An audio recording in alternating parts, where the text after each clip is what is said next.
YouTube nos encontramos en otra video reacción más, la cual se llama ¿Por qué Shazam podía identificar música en los 2000 sin internet? Todos los créditos respectivos van al canal de John Dest. Y pues nada, me llama mucho la atención. Ok, les pido una disculpa por eso. Me genera curiosidad que Shazam existió en esos años donde, bueno, más que existir internet, era un poquito más complicado conseguir las canciones. Pues claro, yo estuve en internet un poquito más para acá, pero lo cual, si lo pones en ese contexto, es curioso. Así que pues nada, vamos a ver cómo podía hacer eso. Año 2000. Tienes un celular Nokia de estos con pantalla verde diminuta, cero aplicaciones, cero internet, la música se escucha normalmente en cassettes, en CDs, en la radio, nada de Spotify o YouTube. Ya si eras muy pro, tal vez la bajabas de Napster y por ejemplo, si en un bar, en una fiesta o en cualquier otro lugar sonaba un temazo, solo te quedaba cruzar los dedos para que alguien de casualidad supiera el nombre, o lo que normalmente pasaba, resignarte a vivir con la duda y esas ganas locas de volver a escucharlo algún día.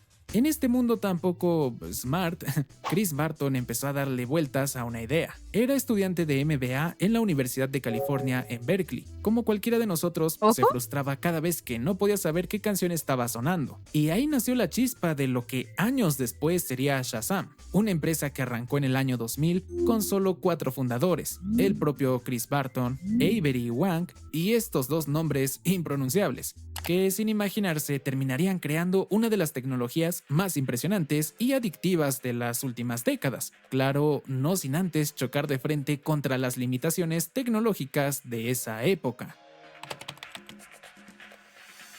El mundo sin Barton Shazam lo tenía clarísimo, el problema lo sufría él y millones más.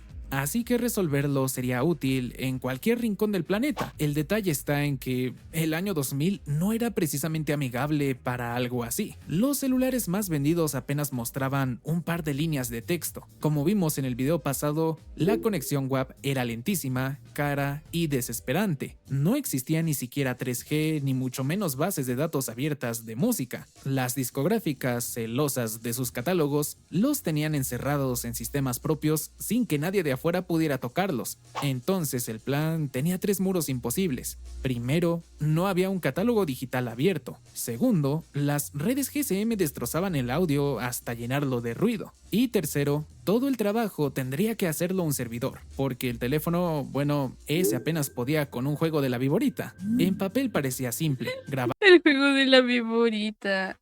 Creo que la única vez que miré un Nokia fue por parte de mi mamá. Y lo más cagado es que el Nokia lo perdí. O sea, mi mamá me lo prestaba para jugar la viborita. Y me acuerdo que la perdí. Y mi mamá, santa regañiza me dio, pero bueno. unos segundos por llamada, que el sistema lo comparara con un catálogo y devolver el nombre por SMS. Pero en la práctica, cada paso era un desafío. El audio llegaba tan degradado que reconocer algo grabado en medio del ruido de un bar era casi misión imposible. Y ojo, había que procesarlo en milisegundos para que tuviera sentido, sin que costara de más una fortuna. El catálogo tocaba crearlo a mano, miles, luego millones de canciones, cada una con su huella digital capaz de reconocerla incluso distorsionada. Todo esto sin servicios en la nube, sin APIs como hoy, sin atajos. Por suerte, un acuerdo con Entertainment UK les dio acceso a 1.5 millones de canciones. A partir de ahí, mucho fue trabajo casi artesanal, es decir, ripear CDs, normalizar audios y generar huellas pista por pista. Un proceso tan manual y aburrido que hoy parecería un castigo. Barton sabía que él solo no podía. Necesitaba a alguien capaz de inventar desde cero la tecnología para lograrlo. Ese alguien fue Avery Wang, ingeniero con doctorado en Stanford en ingeniería y matemáticas, y futuro cerebro técnico de Shazam. Fue entonces que Barton le puso sobre la mesa el reto: crear un sistema que reconociera música real, grabada en ambientes ruidosos y enviada por redes lentas que degradaban el sonido aún más. Wang aceptó. Dividieron el equipo entre Londres. El meme del osito bingo. No entiendo qué. que degradaban el sonido aún más. Wang aceptó. Vete a la verga, no entiendo. Pero sí, sí, sí. O sea, poniendo en cuenta que claramente en esos tiempos apenas la tecnología estaba en sus apogeos, en tantas cuestiones, weón, que, que tengas que hacer ese tipo de tecnología que ahorita ya es súper normal. O sea, ya tienes tanto apoyo de tantas cosas tecnológicas, ingenierías, aplicaciones, que no sé cuánto. En esos tiempos que apenas todo era muy verde, o el internet también era muy verde, se vuelve complicado. Y luego hacer todo tan automatizado y que la gente también no se confunda, o que la gente también pueda comprender la complejidad, o más que complejidad, sino el proceso de cómo hacer eso un poquito porque bueno, claro, hay gente que luego dice, no, no, esto seguro no sirve, o no, no, vuelve más complicada la cosa, o bla, bla, bla. No, pero increíble, vale. Dividieron el equipo entre Londres y California y fundaron Shazam en el año 2000. Si bien la idea sonaba fácil, hacerla funcionar iba a ser otra historia. Sin embargo, en ese momento dejó de ser un sueño universitario y se convirtió en un reto de ingeniería para convertir ruido puro en el nombre exacto de una canción.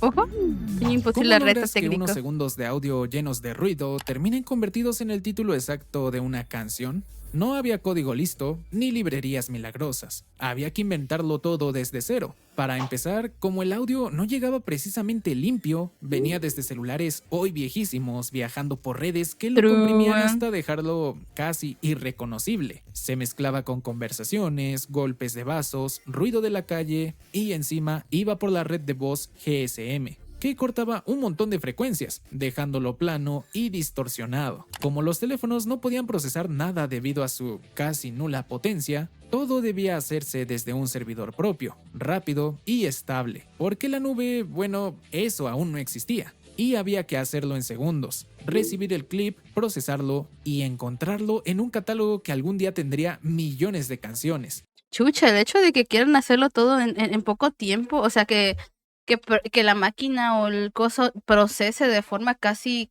en poco tiempo, actualmente es casi como requisito. No, no, si una aplicación se tarda mucho, no es una buena aplicación. No, no, se tardó bastante. Le doy 3 estrellitas o cosas así.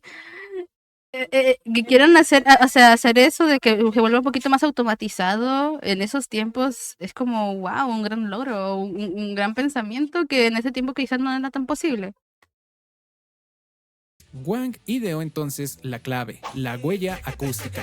Igual que las huellas dactilares identifican a una persona, cada canción tiene su propio patrón sonoro. No era guardar todo el audio, sino aislar los puntos clave que nunca desaparecen, incluso con mala calidad. Usando espectrogramas detectaba los picos más fuertes y estables, esos que resistían ruido y compresión. Piensa en esto, si buscas un amigo en un estadio lleno, no escaneas cada cara, te fijas en que trae una gorra naranja fosforescente. El algoritmo hacía lo mismo, ignoraba el resto y se concentraba en esos sombreros naranjas sonoros para compararlos con su catálogo. Cada canción tenía su firma numérica, creada previamente, y la búsqueda tenía que dar una respuesta casi instantánea. Si el patrón coincidía en más de un tema, el sistema añadía más datos hasta acertar. El reto era escalar. Lo que funcionaba con cientos de canciones debía hacerlo con millones y sin gastar una fortuna en servidores y ancho de banda. Sin embargo, lo lograron. Patentaron su método y para 2003, Shazam ya podía buscar entre más de 1,5 millones de temas en tiempos casi inmediatos.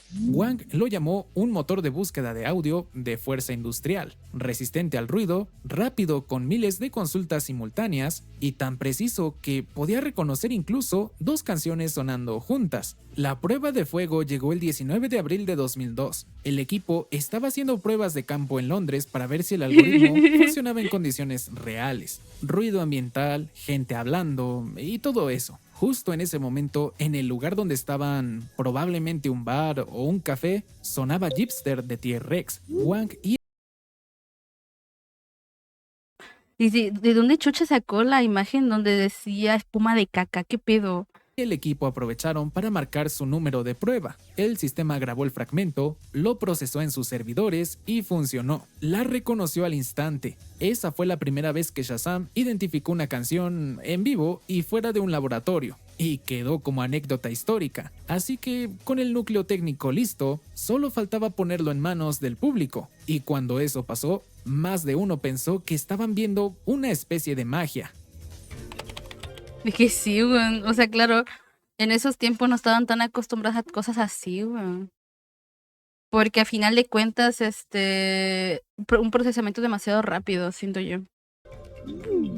En agosto de 2002, Shazam soltó en Reino Unido su primer servicio comercial, el número 2580. Fácil de marcar porque pues son los dígitos de la fila central del teclado del celular. Eso sí. La idea era simple, llamabas, acercabas el teléfono a la música y el sistema grababa hasta 30 segundos. La llamada se cortaba sola y unos segundos después te llegaba un SMS con el título y el artista, sin depender de aplicaciones, sin internet, solo una llamada de voz y un mensaje de texto. Eso sí, costaba alrededor de 1 libra esterlina por identificación, que en 2002 no era tan barato tampoco. El cargo aparecía en tu factura y básicamente pagabas lo que costaba la llamada y el SMS a las operadoras móviles. Por eso la gente lo usaba solo en momentos clave, cuando de verdad necesitaban saber qué estaba sonando. El éxito fue tan enorme que en 2000... Chucha. Bueno, es que claro, en esos tiempos literalmente todo lo que eran las compañías telefónicas era bien caro, güey.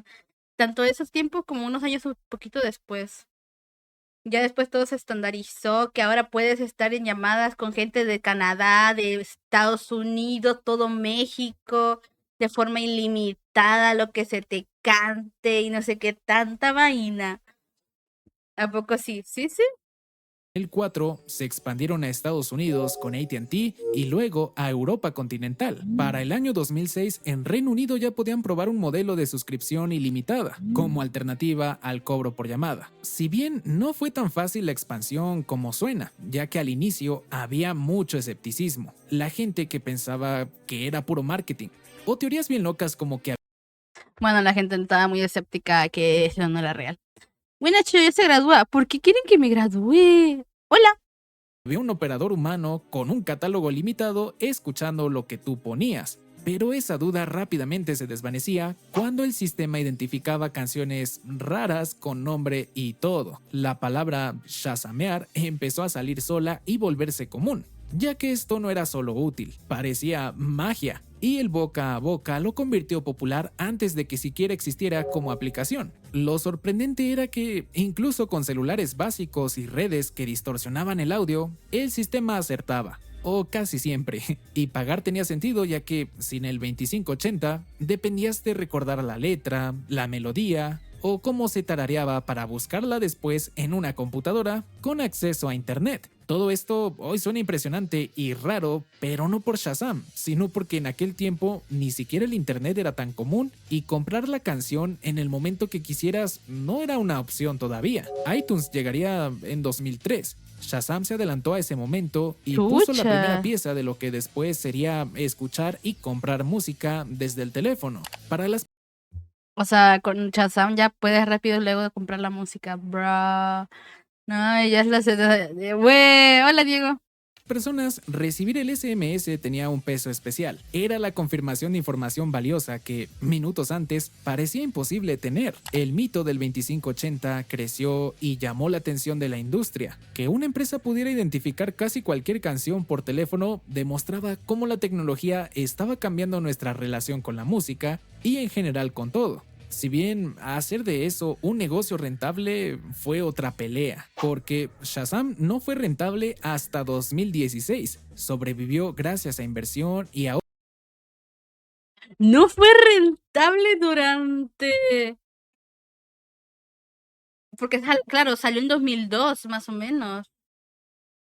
Durante 14 años no fue rentable, huevón, o sea, no generaba nada, literal eran números rojos. Ok, eso me sorprende mucho más, güey. O sea, no lo lograron hacer rentable hasta después de muchos años. Bueno, tomando en cuenta que, claro, en esos tiempos, era muy complicado a final de cuentas. Ahorita ya como que es más fácil monetizar aplicaciones al gusto de cada quien, porque bueno, claro, ahora es más común el internet, es más común las compras en línea, es más común muchas cosas, y en esos tiempos pues no tanto, ¿verdad? Otros modelos, como licenciar su tecnología para monitorear radios y a fabricantes como Samsung que la metieron en sus celulares para identificar canciones. No sé si tú recuerdes esto, pero ya como en eso del 2009, yo por ejemplo tuve un Samsung Star que traía esta característica que pues sin saberlo se basaba en Shazam. Y es que, bueno, en ese tiempo ni siquiera se llamaba así, ni nada por el estilo. Solo estaba ahí como herramienta de reconocimiento de canciones. Para nosotros los usuarios, la magia seguía intacta. Para la empresa, el reto era encontrar formas creativas de pagar las cuentas. Claro, porque no es rentable. Antes What? de que la App Store y la Play Store existieran, Shazam ya había hecho su primer intento como aplicación, aunque en 2006 eso era otra cosa muy distinta. Su debut fue en App Mobile, una operadora casi de nicho en Estados Unidos, con su propia tienda basada en Brew. Funcionaba bien, pero estaba cerrada en un ecosistema diminuto. No había iOS ni Android y aunque Symbian y BlackBerry andaban por ahí, Shazam no tenía una versión oficial para todos. La mayoría de la gente seguía usando el clásico 2580 por llamada. El gran cambio llegaría en julio de 2008. Abre la App Store y Shazam aparece ahí desde el día 1. Ya no tenías que marcar, esperar un SMS ni gastar. Bueno, si querías. Abrías la aplicación. Ok, se podía gastar, aunque sea una mísera de nada. ¿Cómo que 7? Todo mal. Llevas nada más moderando 7 días y ya quieres vacaciones.